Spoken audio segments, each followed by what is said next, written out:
Egads, AI is advancing at a breathless pace, and it's making our lives as storytellers easier in so many ways. But at what cost? Are we losing our human touch? Hello and welcome to the Business of Story. I am your humanoid Park Howell, and joining me today is Gaurav Bhattacharya. He's the CEO and co-founder of Jeeva.ai. He shares how sales teams can harness the speed and scale of AI while keeping the soul of their storytelling intact. You'll discover how intelligent agents are freeing salespeople from tedious tasks so they can focus on what AI still can't do. That's build trust through authentic human connection. Gaurav shows you how agentic AI, tools with autonomy and awareness, can help your team qualify leads, personalize outreach, and 10x your performance without losing your humanity. He also explains why the most successful sellers still master timeless skills like empathy, reflective listening, and human-centric stories to build their businesses. So let's dive in. Okay, let's pump the brakes just a second. Before I bring on Gaurav, I want to share with you what 6 professionals think of our new Story Cycle Genie after running their brand story through it. Check it out. I can't wait to get my hands on it, Park. It's pretty incredible. I mean, it's almost in a way, it's like having Park sit next to you as you're crafting your brand narrative. You trained it well to know how to prompt, but then I loved when I gave it feedback. I just loved the language that it presented back. It was very conversational. It was very relatable. It was like, that's a great point. I didn't think about that. I can't wait to use it for my personal brand, like to do a bio, right? Because what it does is it shows you how you're showing up, but it also sort of gives you like a lot of like little chunks that you could use for a bio or for a mission statement or for your about page on your website or whatever, right? You can go in and tune it. Like you said, I think it's really cool. I mean, I've seen AI everywhere, all over the place now, like everybody else has. And it's rare that I see the application of AI actually produce something useful.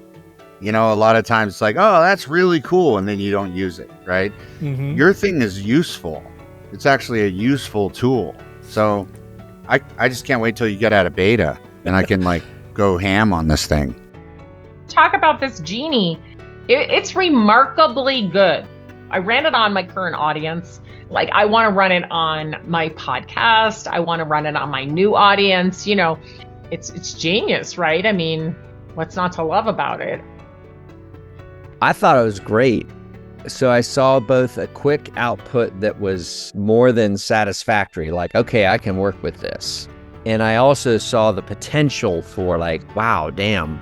If I were to try the same genie for clients, for example, man, did you just save a couple weeks of work.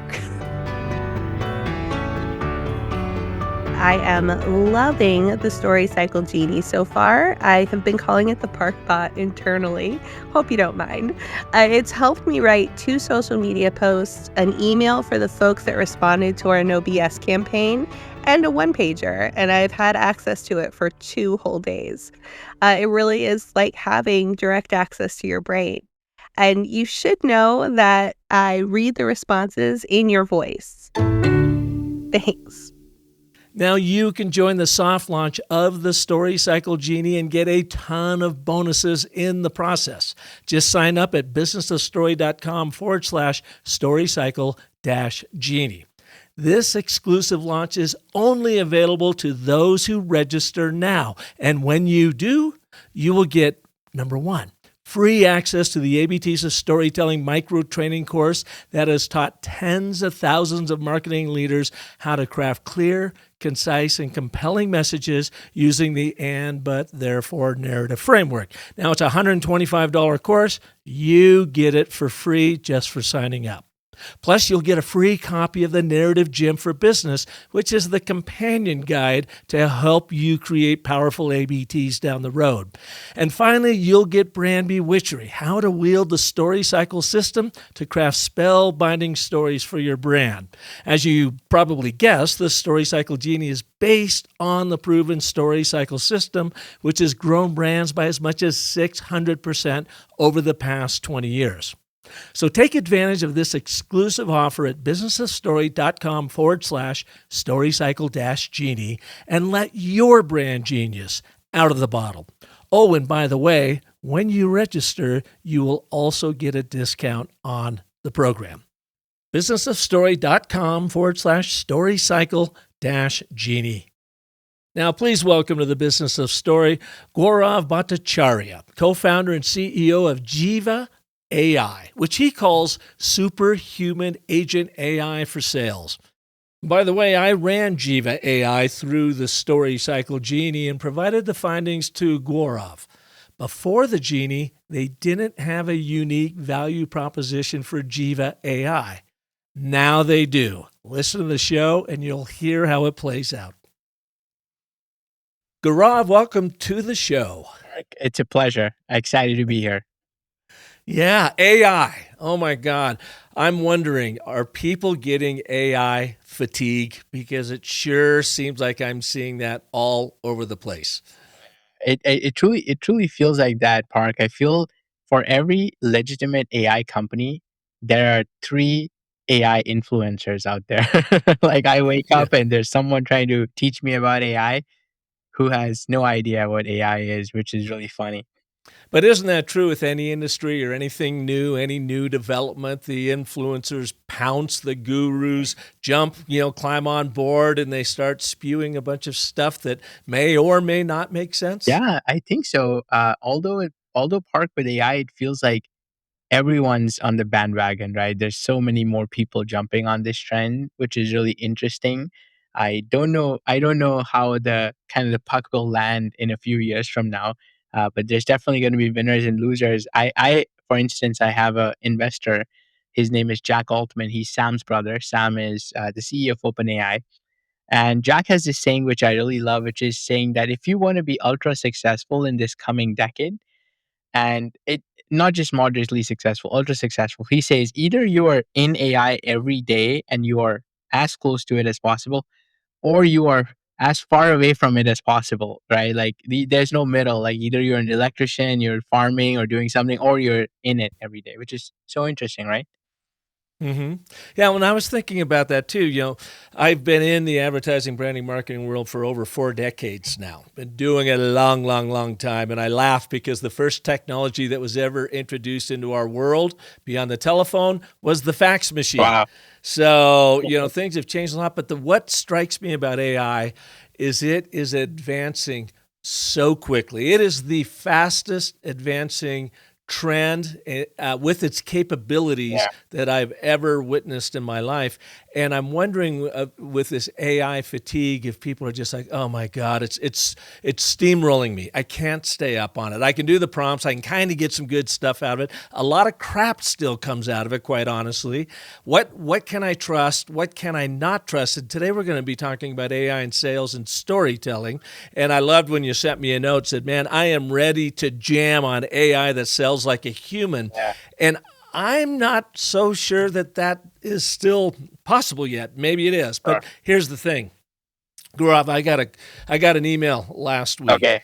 And it was from some guy that was trying to sell me kind of the same thing that you got, AI in sales and whatever.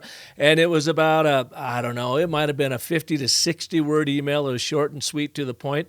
But I also picked up on the fact it used 3 of my phrases that I use all the time. One of them is, clarify your story, amplify your impact, and simplify your life. In fact, it led with that.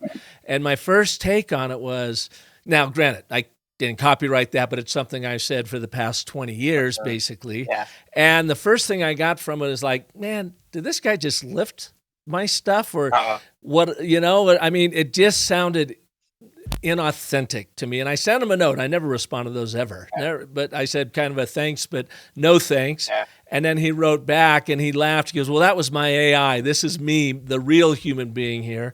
And I realized that I basically was just trolled by AI to pick up some common phrases that I say, put into the email, which is smart. Yeah. But it did not come off as authentic. My human bullshit meter went up immediately. Yeah. Yeah, that is so true, Park. I agree. There's a fine balance between it, and there's a lot happening in this space. What I truly believe in is the human connection part. I don't think AI can ever do that or should not be doing it. Like us connecting right now, talking, brainstorming, discovery, doing the demo, maybe like carrying out the sales cycle, building the relationship. We don't think AI is at all good at that right now. It sucks at that, actually. It will get better eventually, but still, I think that people buy from people they trust. And as soon as you saw that line, you immediately lost trust from that person, from that company, and it's really hard to build that trust back again. So I feel like at when you're connecting with someone, that part shouldn't be as much AI. What I feel AI can do, Park, is actually look at, let's say, everything about you, can research the right persona, can find the right leads for you, can do, actually go in and go deeper into some of your podcasts instead of like the things you say every day. You can actually find maybe a particular episode, particular tagline, and send that to the person who's drafting it and say, hey, I found this really good hook that may resonate with Park. You should review it. Here's like all the research about him, his companies. He's launching a new startup in AI. Here's where you can position this. Here's the angle you should pitch it by. And now it's up to you. Now go do your job, right? Like what you should be doing in sales. I think those are the parts in the non-human connection, the repetitive, manual, labor-intensive tasks. I think those should be automated, will be automated with AI. The human part, I don't think, like there's a lot of AI startups that I compete with. They're trying to replace the sellers, replace the BDRs. I don't think that's happening. I feel the world's going to need even more SDRs and BDRs, more salespeople, more software engineers than ever, and that's what I feel. Well, let's go back to that point about AI being able to go in and scrape through your stuff and find some, touch points and whatever, and then deliver it to you. That is, you're right. That's great. But it also becomes a film of discovery. And I'm wondering if the laziness of the Homo sapien, which we just are naturally lazy, we don't want to burn a lot of excess energy. If people will just take that and run with it without actually doing their own human due diligence off of what the research and discovery that AI provided them and dig a little deeper. I'll give you an example. Well, of a guy that didn't do any research, obviously. This came through LinkedIn yesterday. Sure. And a guy says, hey, Park, you've had a marvelous journey in advertising. Have you ever considered writing a book? And I'm here to help you make that happen. Well, number one, he didn't do his research because I've written 2 books. Number 2, he was definitely human because there was 2 major typos in his note. And so I just sent him a note back and said, hey, you want to publish my 3rd book, but you've got 2 typos in your outreach on LinkedIn. And honestly, Gaurav, I'm not a jerk. I'm really not, but I get so tired of people wasting my time with this kind of drivel. It was definitely human because of the typos, but he obviously didn't do his research. And why are you bothering me? Yeah, it's so hard, Park. I feel sales is a very hard job, number one, and I feel people are not living up to it. And the challenge is the world we live in, and the way that sales is happening now. It's like so. It's almost like someone, right? Like you know people who, like, let's say you have a friend, you're a buddy who used someone like this person who reached out to you, and they maybe wrote their first book and they got a lot of value with him, and they'll refer you and they'll be like, hey, Park, I actually had this guy who did this great work for me. You should go talk to him, right? That's one way of like, doing amazing work and then getting references. Those are always easy, but obviously you can only get as much, right? So then people go into cold outbound and warm outbound, or you can, right, or inbound management, whatever that is, right? Do ads and stuff like that. The challenge with that stuff, Park, is that you have to build, now in this world that we live in, you have to build trust so quickly, so efficiently, and so fast, because there's hundreds of, I bet every morning you wake up, you have probably 500 people pitch you in your inbox. So in order to stand out, it's almost like it's a double-edged sword where from the seller perspective, I can empathize with them because in order to hit their quota, they probably have to send out 1,000 messages a day in order to just land one. And on the other side, you're receiving 1,000 pitches a day and you're only going to respond to one. So it's getting like harder and harder. The cold selling is getting harder. It still works, right? The door to door sales still works, but the sellers have to be just so smart, so good, so quickly, unfortunately, right? Because in the old days, Park, for example, like all the people I know in sales, they were in sales till they were in the 30s, 40s, 50s. But now, like the salespeople are in their 20s and early 30s, maybe, and then they go and find a different career, right? So the relationship sales is not happening as much anymore. So it's interesting. I don't know which side to be on, but I can also empathize with the seller. I can empathize with you, and I don't know where the balance is. But I truly agree. Like research is so important. Having that right hook. If that person had only just said to you, like, "Hey, congrats on your 2 books. I actually am thinking of buying a copy of the second, and I really appreciate it. Hey, for the third, if you're like so like I know how hard it is to write 1 book. You've already written 2. I bet like you're probably not thinking of writing the third one, but maybe I can help you, right? Like, or I don't know. I don't know what the message is, Yeah. but something, No, I think you're exactly right. right? I would have loved that approach. And the guy did respond back and said, "Well, that's what I get for typing this on my iPhone," and that was his, 2 typos. But it also means he was just mailing it in, wasting his time, wasting my time. So let's jump ahead and talk a little bit about Jeeva.ai. But before we do that, can you help with just 2 definitions? Sure. We have general AI agents, and then we have agentic AI. Yeah. What's the difference? Yeah. So really interesting. So let's just talk about general AI versus agentic AI. So what the simplest way to describing it would be that general AI is AI built to do a zero shot prompting, which means that it can autocomplete. That's kind of how AI was built, which it can autocomplete sentences, or it can autocomplete and predict the next word. And then it has a big vocabulary or learnings from the internet. So it can give you a really quick answer to whatever question you may have. ChatGPT would be a great example of a general AI. And did you say a zero shot prompt? Yeah, that is correct. Well, I've never heard that term before. What does that mean Sure. exactly? So maybe what that means is that when you do a zero shot prompting, you're basically sending just the prompt or the question without any data or any tools or any access to tools. So that's like zero shot prompting. Now there's 1 shot, 2 shot, which means now you're adding more and more complexities and variables. The easiest example would be now the new Chat GPT, if you've played around with it, or Grok or Gemini 2.5 Pro that came out recently. Now they have internet search as an example. They have deep research. They have different models. Now you can. So what I can do is I can now put an image in the prompt. So I'm taking like another variable. I can have a question with the image, and then I can say that look at this image and try to tell me that is there another movie poster that looks similar to this poster that I put. Go do your research online. So AI will take that poster, try to find other images on Google, come back and say, oh, you know what? Actually, Silence of the Lambs was exactly like this. So this movie poster is now copied from the 70s movie or 80s movie, right? I'm just making something up, but that's like really like now that's like 1 or 2 or 3 shot prompting. You're giving it examples, you're giving it an image, you're giving it different tools. That's how an agent works. So that would be a really good example of general AI agent. Now agentic AI would be the next step to that, where the AI already has different tools. Like let's say it has access to your CRM system, it has access to your email, and now you can give it some general task you want it to run every day. So, as an example, the agent that I have, what I want it to do is I wake up in the morning, it should clean up my inbox, auto label the emails, it should draft emails for me.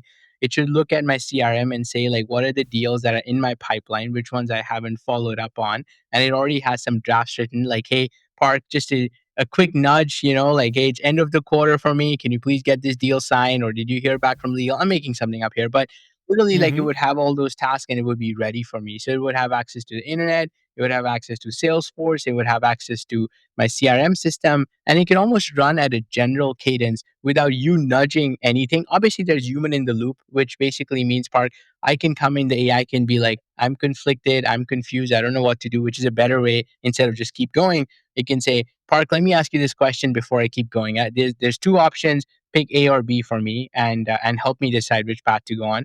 But in generally, you're not stopping it, you're not telling it what to do, and it has some, like, obviously it's not super intelligence where it's doing everything autonomously, but it's doing some part of the workflow autonomously. Like, for example, with, and I will go into Jeeva.ai really quickly, but one of the use cases, Park, is we have this one customer where they have like a CRM data of about 500 million records, and all they want us to do is every day clean 1,000 of them. So go find the right email, go find the right cell phone, don't bother anyone, don't talk to the humans. Every day pick 1,000 leads in the CRM, go clean it, go find the research and just clean it for me. Now obviously that has 50 different tasks alongside it, but that's what like agentic AI would mean. Like AI has some agency. Okay, so I'm going to make a very rudimentary comparison to this. Say I've got a well outside my house, and I've got a tap on that well, and I go out and I fill a bucket up with water every day, and I bring it into my house, and I wash with it, and I clean with it, and I drink it, and so forth. And that's AI. That's an AI agent. That water is. And one day I go, hey, maybe I'm going to run a bunch of pipes into my house and make this way easier. That is agentic. I think that would be a really, really cool description. I like it. Okay. So how are you using it then with Jeeva.ai? And of course, my really big question for you, Gaurav, is how do you make it human or be somewhat human? Because they are bots. They are, on and off switches. I totally agree. So Park, like, there's parts of AI that let's say if I was doing data entry every day as a human, I would probably make more mistakes than what AI would do. But if I was talking to people every day, I think as a human, I would do much better. So we try to pick the lanes that we want to play in with Jiva AI. So in short, what Jiva AI does, Park, it's basically an agentic for sellers, for salespeople, and for go-to-market teams to automate a bunch of them manual, repetitive tasks like finding the right emails for people, doing lead research, doing building good lists, doing interesting deep research like we were talking about people, about companies, and giving a report to the sellers. Maybe even cleaning up the data and enriching the data in your CRM so you always have the right contacts to reach out to. Those are the lanes that we're picking. We're not picking the lanes for trying to replace the seller. Like, there's a lot of AI companies that have a virtual salesperson looks like me with like robotic voice and will be trained on some of my data. So what they expect is a human, like you would jump on and you talk to the agent instead of like talking to the real person. We're not picking the communication lanes, and that's kind of what your pain point this morning was, which is like a really shitty LinkedIn message or a really bad email you got. So for us, what we are trying to pick on is what are the tasks that AI can be really good at, which would be data entry, cleaning up the inbox, finding the next best action, finding the next best lead, maybe drafting the best possible response on your behalf so that you can be ready in a draft and not trying to like go on autopilot. So that's the lanes we are picking in, is like, how do we make go-to-market teams like 10x teams? Like, how can 10 salespeople in a team be as good as 100 people? And I think that's kind of how we make it human without trying to replace the humans. I was just talking to a colleague this morning, Park, and they were asking me this question. We were just like, chatting because after the weekend, we are just getting back to work. And we were just talking, and somehow we were talking about a book, and the book talks about like what motivates you, what drives you. And what's my vision is, Park, I grew up in a very blue collar family. I lost my dad to cancer when I was 2. Mom washed utensils door to door. So one of the things for me was my mother never had a stable job. She always had 2, 3 different jobs. She was trying different things just to make ends meet and support her kids. What I truly believe in is that I don't think AI should be trying to cut costs. What AI should be doing is trying to increase the GDP of the world. For me personally, I would love if Jiva can become the next Microsoft where we can hire 1 million people in the world and create a bunch of jobs in the community instead of trying to say, let's cut 1 million jobs and let's increase profitability. So that's kind of, I think, missionary versus mercenary. We're picking like on the path of like AI is not there to cut humans. AI shouldn't be cutting humans, but can we make humans 10x better so we can do 10 more things and maybe increase the pie, right? The size of the pie instead of like cutting into it. That's kind of where I'm going with it. You're probably too young to remember the TV series The Bionic Man. No, I haven't. And Lee Majors, and he comes up, he was blown up or something, and they had to rebuild his body, and he's part robot, part bionic man. And then they came out with a bionic woman and all that. Yeah. It was pretty campy stuff, but pretty entertaining back in the day. But essentially what you're saying is AI is making us bionic in our own way because we are able to take the technology and bring tremendous efficiencies to operations that used to suck our time and suck our energy. We let that do it now, and then we can bring 100% of our human creativity and outreach. I absolutely agree. And also, like in the call, right? Let's say when you do have a call with a salesperson, when they show up with all the research and they come in and ask, like you said, asking you those discovery questions, not being lazy, trying to dive into, what would inspire you to write that third book, what topics are interesting, what was the biggest pain points when you wrote the first two? Was it publishing? Was it the hours of back and forth on strategy? Was it actually like filling the pages once you have I'm making something up, but like, if they would have done a great deep dive discovery, that is irreplaceable, right? That's very hard. Yeah, absolutely. And we've got an algorithm for that. It's called the and, but, therefore, and it's a narrative framework that is unbelievably powerful. And it basically has you ask 5 questions of yourself about the research you were talking about, about the person. So, for instance, question number 1 is, who is this person? Who is this audience? Question number 2 is, what do they want relative to my offering? Question number 3 is, why is that important to them? That's what we call the statement of agreement. Then you get into what you just talked about right there, the problem. But why don't they have it? Because of what problem that is a major gap that is sticking them, right in the side. It's frustrating them. It's annoying them. Therefore, what will a win look like to them? And then you answer the question, do I have the right product? Now, I don't know if AI could ever do that. You can do that on a phone call. I'm not sure if you create that algorithm and feed it into a product like Jeeva.ai, it may well, that it could go in and parse out and give you that initial discovery based off of those 5 questions that are the foundation of which is the and, but, therefore, and then give you a starting point. Absolutely. That's a great framework, by the way, Park. I love that.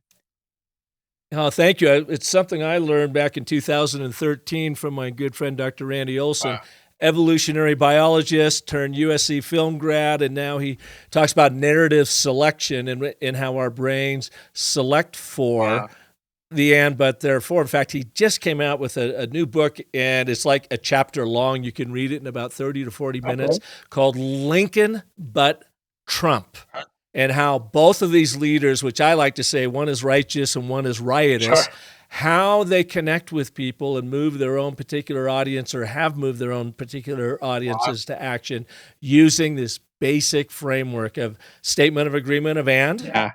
But is the statement of contradiction that triggers that pattern-seeking, problem-solving, decision-making, limbic buying brain to say, how do we close this story loop? Therefore, as a statement of consequence, here's the way forward. Yeah, that is so interesting, Park. And the other day, there's this one of my mentors in sales is this guy called Aaron Ross. I don't know if you heard of this guy. He wrote this book called Predictable Revenue. Predictable revenue? Yeah, have you heard of? Okay, you haven't heard of this. I've heard of the book. I've never read it. So it's really funny. I'll give you like a really quick story about this guy. So he joined Salesforce when they were about $1 million in revenue, and he built all the systems to go get them to $1 billion in revenue. He wrote this book that became really famous. Long story short, I reached out to him and had a conversation with him. Some friend connected us. We talked on LinkedIn. We got on a quick call, and it was kind of like for me meeting like my Kobe Bryant, because he was the sales leader in the time when I was coming up in my career. So when I talked to him and I was like, Aaron, what would be awesome is let's do a book called Predictable Revenue Gen AI. Like that would be amazing. That would be like freaking wild, because everyone's wanting these AI playbooks, let's do it. And I'll write it for you, and maybe I'll give you all the pointers, you just give me like some credit somewhere, and that'll be like an honor for me. He was like, you know what? What would be even better is talking about a book that says, instead of like what all is changing, what all is not going to change in the next 10 years. And what you said right now is exactly what's not going to change, right? The framework you talked about will still apply 10 years from now, 20 years from now, still applied 100 years later, like earlier, will apply 100 years later, which is amazing. I feel like that is a book worth reading for sellers instead of trying to find hacks using AI. That's Even though very like interesting. Yeah. beneficial for me to say that, hey, AI is going to change everything and you should buy my product. I almost feel like it's Yeah. better to say that, the psychology of influence and how people take action and how you get them to convince them to take action is still going to be relevant 100 years later, which is mind blowing, right? Which is amazing. Yeah. Well, I like to argue that stories and story frameworks, algorithms like the and, but, therefore, or the 5 primal elements of a short story for big impact, or even our 10-step story cycle system, they literally are algorithms that you use that drives the software of storytelling that feeds the hardware of our meaning-making limbic brain. Yeah.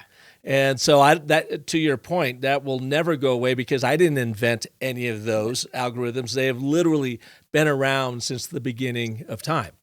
Spot on. You know? Yeah. So some of the notes that you sent over to me, and I'm curious about this one. You said from cold to closed, the top 3 AI-powered outbound plays that are converting cold leads into book meetings in 7 days. Can you explain that for us? Sure. Yeah, absolutely, Park. So the premise for this is we're really trying to figure out what is the hardest part of sales, and I feel it is cold outreach, right? And we're trying to like Yeah, because nobody wants to do because that. nobody wants to do that. Exact. No one wants to do that. No one's good at it. People are spamming people on the internet, right? Mm-hmm. So we've been working a lot on what are some plays that can really drive conversion from like a cold outreach to making them a warm lead and then connecting with them. So we have a few things that have worked, and from the top of my mind, like I want to talk about, like maybe I can talk about 3 plays. Would that be beneficial for the audience, or what we Oh, I think so. Yeah. Okay, cool. Okay, so let me start with like play number one that we are seeing. So we have this in our tool, which is a website tracker. So when you use Jeeva.ai, and there's like other tools like that you can use. There's some free ones and cheap ones, and we actually provide this for free. So if you sign up, you can get a website pixel. You can put it on your website, and we would try to see who's coming and try to reverse engineer the web traffic for you. And what we have seen is that if you reach out to those people and with a simple message saying something like, "Hey, John, I saw someone from," instead of saying, "Hey, John, I saw you on the website," we'll basically reverse engineer their email. And the way that AI can do that for you, Park, is we can identify the IP address, we can get the company from it. We can sometimes in the data, we get like a first name or a last name or a job title. So we can reverse engineer and say, if it matches this person on LinkedIn who's in Salt Lake City, who's in Microsoft, and his first name was John, then we know it's John Howell, who's the VP of Sales at Microsoft. Making something up, right? And that's kind of how you Mm-hmm. can find that person. So now, if you write a simple email to John saying, "John, I saw someone from your team was on our website, and I just want to introduce myself. My name is Gaurav. I'm the CEO and founder of Jiva. Would love to show you how we help other companies like Microsoft." We have seen that has like a 70% response rate. It's wild how crazy it is, and you get a response pretty quickly. So you're almost using like warm signals and doing like an outreach from there. So that's one play that has worked really well for us. It's kind of using some AI signals. The other thing that has worked, and again, like this one kind of backfired on you this morning on LinkedIn, but on LinkedIn we are seeing that if AI is able to pull out a snippet of a press release or an earnings report. So what we've been using has been working really well is if you get an earnings report signal, and because there's some influence happening, people in the company, unless you're reaching out to the founder, CEO, or president, they really care about the top, right? Like one of the skill sets I learned when I was a salesperson, Park, was a mentor told me the best salespeople are the people who are able to close the biggest deals the fastest. Now, how are they able to do both at the same time? They're able to create the whatever they're doing, they're able to tie it back to the strategic vision and the goal of the company and of the CEO of the leadership. And so they would ask a lot of discovery questions around what does your CEO care about? Why is this important? Why is this and then create a critical event or an urgency. So in short, what I was saying is what has worked for one play that is working really well is trying to find out if you're reaching out to a public company, then you try to find the earnings report and say, if I'm reaching out to like Airbnb and someone at Airbnb, I'd say, hey, I just saw Brian's podcast or I just saw the earnings report, and they critically mentioned that Airbnb's number one initiative is to introduce AI in customer support so that they can reduce the first time to value for their new customers and existing customers. So I want to show you how Jeeva.ai can help you with that, and can we get on a quick call and walk you through it? The response rates and it's crazy. I think we get about 50% response rates. That's like the biggest way to close deals faster, because you're directly tying to some initiative at the top. No matter what you're doing, if you're able to tie it back somehow and show that this is kind of where we're going. So that's like one play that works really, really well. And there's like tons of other plays like that at Park, but that's kind of what we've been Hmm. experimenting with and trying to figure out, like, how can we Yeah. reduce the sales cycle time, and then also like increase the deal size, and how can we use AI? Obviously there's a lot of human elements that go with it. Actually 90% are human elements, but can AI short circuit some of those and help you expand the deal size and reduce the kind of like the close times? And that's kind of what we do a lot of experiments on.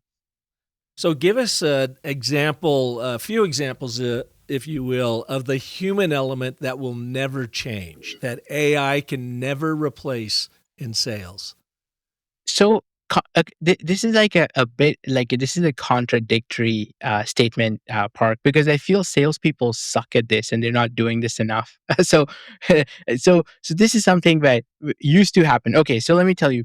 So, Park, in the earlier days, let's say if you were an accountant or you had a business, and a lot of your business was word of mouth because you're just so good at what you're doing, right? You're so good at what you're doing, and you would get a lot of business that way because everybody would refer you. And we still do that, right? Like where I live in my community, I have like a group, and I post for everything, and everyone does, like, oh, here's a great cleaner, here's a great electrician, here's a great HVAC person, like, and we rely on that. I never go on Yelp try to figure it out. I ask my neighbor, like, hey Adam, like, dude, who are you using for your landscaping, right? And that's kind of how a lot of our business, and for childcare, for everything, I think that's like the word of mouth play. Now, those are people who are founders and owners, right? Like you, right? Like, you're so good at this and you know how to drive your business. Now you can create the best AI. But what's going to eventually happen, Park, is with this new world of scaling, we now hire tons of sellers and salespeople. And now there's like micro specializations, which is, I think, a bad thing for humans, because what happens is now you have the SDR and the BDR and the MDR. You're just going to qualify the lead and going to pass it to an account executive, senior account executive. We have a solutions engineer. We have like a implementation specialist, customer success manager, then an account manager. So just going back to your question, I know I'm delaying this, but long story short, what I feel is because of hyper specialization and personalization, we have lost the ability to be an expert in our field, ask really good discovery questions, and do work like this. What I feel is the human desire to be heard will never change. And so the two things that I always think about if I have a salesperson that I'm coaching and I'm training, or if I'm learning new skills, I would say, like, reflective listening, and be able to like come off as like highly empathetic, but not just empathy to just empathize, but maybe like strategic empathy, where you are reflective listening. You the person should go by and be like, wow, I know this person completely understands what the pain points I have or what I'm going through, right? That should be the reaction at the end of the meeting. And also the second reaction should be, I trust this person to be able to solve my pain points for me. So it's a challenger sale, right? No matter what you call the framework for this, but I think those two elements would never change. It's like strategic empathy, like just like reflective listening, being able to be very strategic in understanding the pain points, asking the right questions, so that the person comes off and says, wow, this person is like the best listener, understands my pain points, understands my environment I'm in, and I trust this person enough, him or her enough, to be able to come in and solve the pain that I have, right? Those two elements are really important. They'll never change. And I feel like those two are like the ones that, as salespeople, or right, or as business owners, we don't do enough, right? Like Yeah. That's No, that's my hypothesis. What I love that. I actually love that. The human desire to be heard. I think you're so dead on about that. And as I mentioned earlier with the ABT, it has those three forces of story, the algorithm of agreement, contradiction, and consequence. You'll like this. When you use it for discovery, when you use it for story listening, and when you use it as a narrative device to then speak to your audience, placing that prospect at the center of the story, you demonstrate what I call the three forces of trust building. And that is, number one, what you said. Look, you're demonstrating that you understand this person you're talking to because you're placing them at the center of the story. You've done your discovery and research with the aid of AI, but not just solely AI, because it can make mistakes too, and you got to dig deeper to find that human element to where they want to be heard. So, number one, understanding. Number two, appreciation, which I think is huge, and I think it goes unprovoked, if you will. I don't think people talk enough about appreciation in sales, marketing, and branding, and that is demonstrated when you appreciate what they want and why that's important to them. So you've got the first two, understanding and appreciation, and then that but statement of contradiction reveals your empathy. But you're frustrated, you're annoyed, you're concerned, you're bummed out, you're whatever, because of this problem. So now you're empathizing with the problem they have. And then in that third statement of consequence, the therefore, that third force of story is where your call to action comes in. That's where the trust has been built.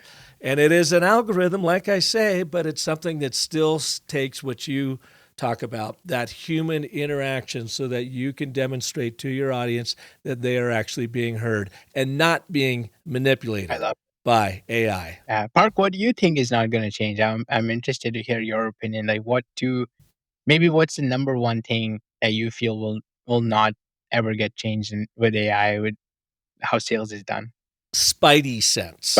I love it. And what I mean by that is I think people can spot AI a mile away for the most part. I think there's something about even the best produced stuff feels off.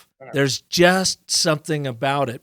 And you definitely see it in sales, like that email I got last week where they were just picking and choosing some of my phrases and putting it in there. And I was first offended because I thought, man, this guy's just ripping me off. And then I thought, well, I don't really own those, so he can't be ripping me off. But that was my first reaction. And then when I sent a note back to him, which I rarely do, and he writes back and he's, that was my AI. Here's the real me. And I'm like, okay, so now you're manipulating me with AI. I just think that's bullshit. Yeah. And I think AI is great to help you with your initial discovery and do like you're talking about, where it can cull through thousands upon thousands of leads and let's find the 100 that you really need to focus on this week, so you're not wasting your time and you're not wasting their time. Exactly. And then here's some scripts that are starting points. We like to think with our Story Cycle Genie, we replace the blank page and the blank stare with a script that you can now build on from a human standpoint. Now, we also know a lot of laziness will come in and say, hey, that's good enough, just shoot it out. Yeah. And then I hit my quota of how many outreaches I've done. But nothing is going to replace, I believe, that human spidey sense of knowing when it is and when it isn't robotic AI. Wow, that's awesome. I love that. That's so cool.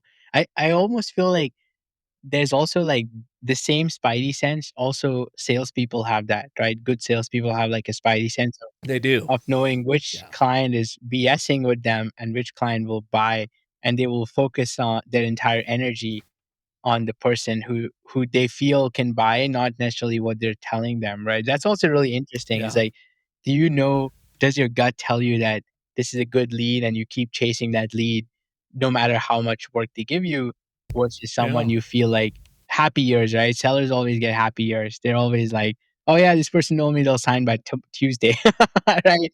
Never happens. That Tuesday never comes. And so that's so interesting. I love it. And what we've tried to build into the Story Cycle Genie, and we put your brand through it, because I do that with all of our guests now, and just have a better understanding of who you are.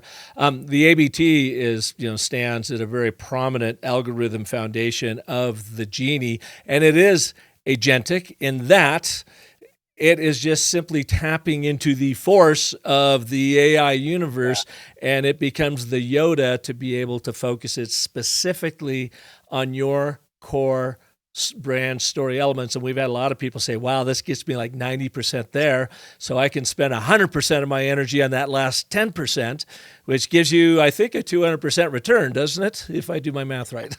Yep. But in yours, we ran through it. It said your number one audience are sales team leaders. And again, all I did, because I knew nothing really about you all, is just put your website through it. So this is the way you're showing up in the world. Is that your number one audience, sales team leaders? Sales leaders would be the perfect one. Like a head of sales, head of BD, chief revenue officer, VP of sales is like our target ICP. That's spot on. That's amazing.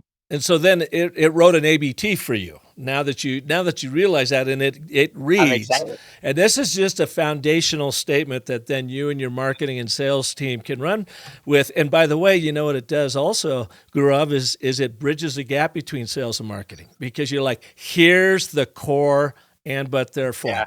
As a sales team leader, you want to consistently hit your revenue targets and power your team to focus on high value selling activities. Wow. Would you agree with that statement? That's amazing. And we should use that. We don't use that right now. It's amazing. So, and we call that the statement of agreement. Yeah. We set the stage. That's Act 1. Now we are going to put in the problem. But you feel overwhelmed because manual lead qualification and follow-up consume the time your team should spend closing deals. And then the statement of consequence. Therefore, you can now achieve predictable revenue growth with Jeeva.ai's intelligent sales agents that handle qualification and nurturing automatically. I love that. I'm taking notes as you were saying. Well, and I've sent you the printout, so you've got it right there. You can go through. This is awesome. Yeah, it's very, very well. And it even wrote you a position statement. And let's see how accurate you think this is. For sales teams, small businesses, and revenue operations who need intelligent sales automation that enhances human performance rather than replacing it, Jeeva.ai provides AI-powered sales agents that seamlessly integrate into existing workflows to qualify leads, nurture prospects, and optimize sales processes while maintaining the personal touch that drives conversions. Wow. This was awesome, Park. I love it. Yeah, it's spot on. Good. And it gave you a unique value proposition. Do you already have one for your business, a UVP? No. Well, maybe this one is it then. Your UVP for Jeeva.ai, intelligent sales agents that enhance human performance. Nice. I like that. That sounds awesome. And that kind of goes back to our core philosophy around enhancing performance rather than replacing people. Yeah. And then it goes in and it'll give you your brand personality traits. And we call this the U exercise. And O stands for OOO for organization, offering, and outcomes. Yeah. And it gives you 9 one-word descriptors, 3 descriptors for each. So for instance, organization, it says one of the descriptors is collaborative. The organization works closely with sales teams to understand real-world challenges and develop solutions that truly enhance performance. In offering, one of them is intuitive. Clients experience seamless integration and easy adoption that doesn't require extensive training or workflow disruption. Spot on. Yeah. And then under outcome, you've got one, let's just grab amplified. Sales teams achieve greater reach and impact without proportional increases in effort or resources. Great. And so then how you would use each of these 9 one-word descriptors as story themes. So under amplified, give me an example of a person and their sales team who you amplified through the use of Jeeva.ai. Another one is optimized under outcomes. Revenue operations become more efficient and effective through data-driven insights and process improvements. Wow. So it's one thing for the brand to say that, just pound its chest, which then it doesn't land at all. It's another thing to show me. Who have you optimized and what has it meant to their business? Yeah. So they become story themes that you use throughout. Wow, that's spot on. This was awesome. This is great. Your AI is spot on here. Yeah, we're having so much fun with it, and it's based on the IP of my story cycle system, which I've been running for 20 years. And as Sean Schroeder says, it's our moat because nobody else has the story cycle I love it. system, and we've just created agentic AI out of it using that IP to guide people through. And now, what used to take 3 months to do all of this, you can literally do in minutes. That's crazy. That's pretty Yeah. awesome. And this is also like Yeah. what makes AI so powerful is the unique data and the unique insights you have, and you combine it with fast analysis, right? And that's exactly what you guys are doing. So sounds Yeah. amazing. Well, and I imagine it's probably the same thing you do at Jeeva.ai. So I've probably run 70 companies through this now in our beta testing, and I'm hearing three things. That is, number one, it validates what I'm already doing well. Sure. So that's right on. We're nailing that. It reveals the gaps and the missed opportunities and how we're talking about our brand stories that if we fill in, we're going to have even more impact. And then it even provides inspiration, new ways to think about your story. And like you said, in your case, you guys have not had a unique value proposition, which I think everybody needs to have because it's so dedicated to what you're trying to do. And yours being intelligent sales agents that enhance human performance. Well, there's the inspiration for you to work from, whether you're using that exact one or now bring a little bit of a twist to it. That's all up to you. That's spot on. I love that part. This is awesome. So exciting and wow. Yeah, Yeah. it was spot on. It was spot on and it's so good. Oh, great. Well, where can people learn more about you and what you're doing? And I think you've got a free offer for our listeners as well. Yeah, totally. So, Park, we do a couple of things. Oh, by the way, G@Jeeva.ai. So very easy. It's just the letter G at JEEVA.ai. Super easy to reach out to me. I answer every single email. I'm also on LinkedIn, Gaurav Bhattacharya. Surprisingly, as unique as my name is, I am the 9th Gaurav Bhattacharya on there. So you may have to try to find my picture and try to add me, but I'm very responsive on LinkedIn. On the free offering part, we do 3 months free for all your listeners. So they can go play in with Jiva for any personal plan or a team plan, and they won't get billed. If they want to pay up front, they can get 90% off for year one. So if they have a big sales team, they can get 90% off. Either works. And just the only thing you have to do is if you go on the form, just put the business of story, right? Or Park Howell, so we know where this lead's coming from, and our sales team will take care of you. So that's the offer. That's amazing. Thank you for that. And we will put that link in the show notes, certainly, so people know how to reach you very easily. Awesome.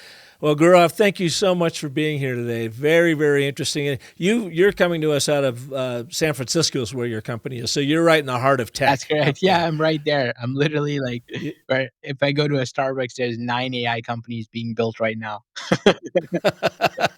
Yeah, and hence the AI fatigue. Well, thank you, and thanks for bringing so much energy and excitement to AI. Absolutely. I really love what you're doing with Jeeva, and we might have to look into that for our own story cycle genie once we get it out there. We're so close. Absolutely. So excited, Park. So excited to play with it. Thank you. Thank you.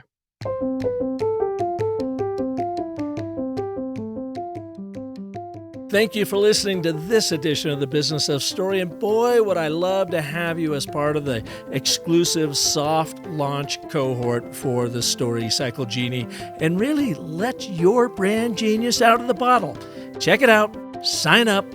businessofstory.com/storycycle-genie. That's the last time I'm going to say it on this show.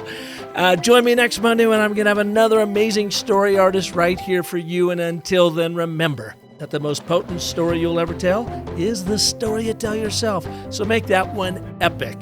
Thanks so much for listening.